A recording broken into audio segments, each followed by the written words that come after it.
Good morning, samahan niyo ako sa panibagong araw ng aking buhay. First time natin magbablog, syempre first time din natin magbo-voice over. Na tayo sa hagdan.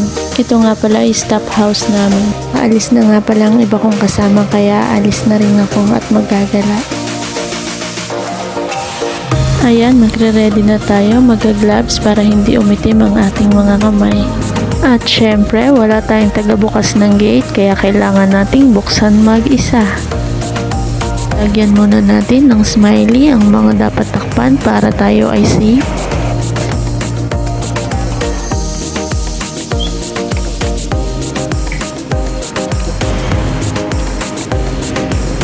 At yan, habang tayo papalabas na, nakalimutan ko palang isara ang aming pinto. Isasara ko muna para tayo ay safe habang naggagala.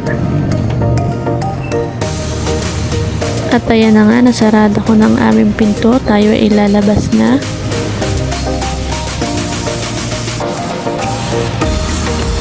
At syempre, dahil wala tayong tagabukas ng gate, tayo rin ang magsasara ng gate. At hindi pa man nakakaalis, may tumatawag na agad. Naalala kung saan tayo patungo.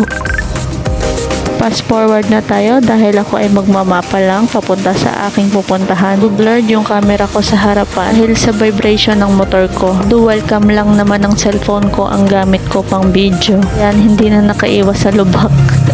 Wala masyadong sasakyan ngayon dahil linggo. Kaya hindi masyadong traffic, kaya hindi hassle.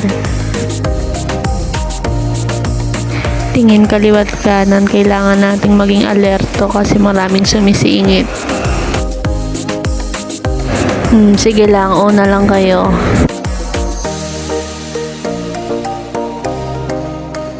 Sige, singit lang, una na kayo.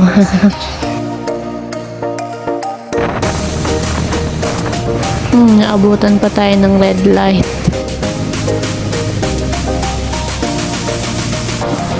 Yan, sisingit muna tayo para doon tayo sa unahan pero dito lang tayo sa tamang posisyon. Huwag lang tayong lalampas sa guhit, kailangan nating mag-antay at sumunod kahit walang nakakakita sa atin. Parang sa buhay lang yan, antayin natin yung tamang oras sa tamang pagkakataon. Sabi nga ng Bini, huwag mag-alala, buhay ay di karera. Naipasok mo pa yun. Tada! At dito ko na nga tinatapos ang aking first vlog. Thank you for watching!